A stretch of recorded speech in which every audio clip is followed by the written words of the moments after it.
दोस्तों आज की वीडियो में मैं आपको बताऊंगा कि अगर आप थाईलैंड के अंदर ओवर स्टे करते हो तो आपको क्या क्या जो है थाईलैंड में पेनल्टी फेस करने मिलेगी या फिर आपको कितने साल के लिए बैन किया जाएगा।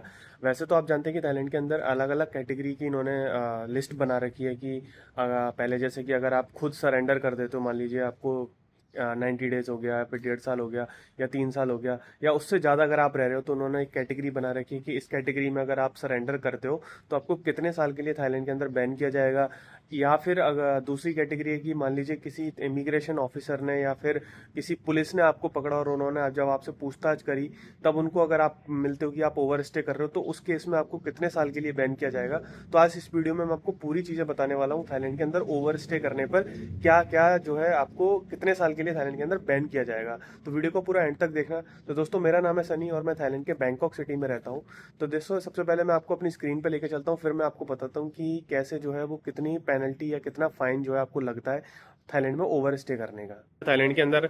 और अगर आप खुद जाके सरेंडर करोगे तो कितने साल का बैनिंग है, और अगर आप अरेस्टेड होते हो या किसी इमिग्रेशन ऑफिसर के द्वारा पकड़े जाते हो तो फिर आपको क्या किया जाएगा।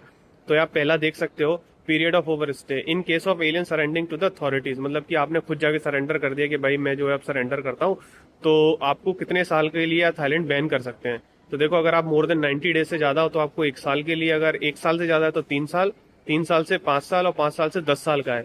और नीचे वाला जो दे रखा है ना, अगर आप सरेंडर नहीं करते हो या फिर आपको पुलिस अरेस्टेड कर लेती है या फिर इमिग्रेशन ऑफिस अरेस्टेड करेगी, तो देखो लेस देन 1 ईयर अगर आपका है तो 5 साल के लिए आपको बैन किया जाएगा। और अगर 1 साल से ज्यादा आप यहाँ रह रहे हो तो आपको 10 साल के लिए बैन किया जाएगा।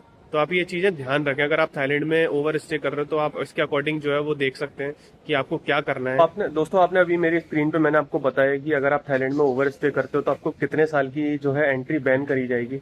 अब यहाँ पे बहुत सारे लोग बोलेंगे कि यार हम तो जो है इमिग्रेशन काउंटर पे या फिर जब एयरपोर्ट पे जाएंगे तो वहां पे फाइन पे करके भी जा सकते हैं, तो उसका क्या सिनेरियो है। तो दोस्तों मैं आपको बताता हूँ कि जब अगर आप मान लीजिए खुद से जाके सरेंडर करते हो, जैसे कि इमिग्रेशन ऑफिस पे गए, यहाँ जैसे चियांग वतना बैंकॉक के अंदर है, चियांग माई, फुकेत, कहीं पे भी आप इमिग्रेशन ऑफिस में जाते हो और खुद सरेंडर कर देते हो, तो आपको वो पर डे जो उनका चार्जेस है, आई थिंक 500 से 1000 बात आपका वो पर डे चार्ज करते हैं ओवर स्टे का।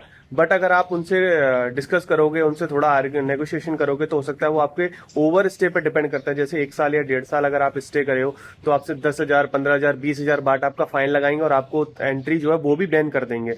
मतलब ऐसा नहीं है कि अगर आपने उनको फाइन पे कर दिया तो आपकी एंट्री बैन नहीं करेंगे। आपने जो पेनल्टी है, जो फाइन है, वो भी पे कर दिया, उसके साथ साथ आपकी एंट्री भी जो है थाईलैंड के अंदर बैन कर दी जाएगी।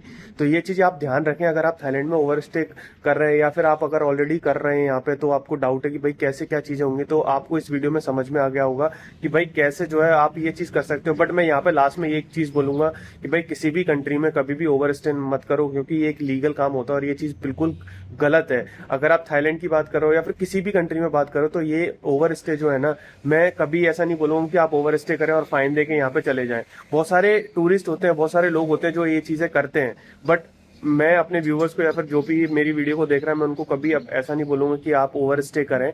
इससे बचें। अगर आप टूरिस्ट पे जा रहे हो तो आराम से घूमें फिरें, जितने दिन का आपका वीजा उतने दिन की स्टे करके वापस आ जाए। अगर आपको उस कंट्री में लीगली रहना है तो उनका जो वीजा का जो प्रोसेस है या फिर आपको जिस वीजा पे वहां पे रहना है तो उसको अप्लाई करें और आराम से आप वहां पे जाके रह सकते हैं। बट ओवर स्टे करना हो सकता है कि आपको जेल भी हो सकती है, फाइन देने के साथ साथ में भी बहुत बड़ा आपको एक्शन देखने को मिलेगा।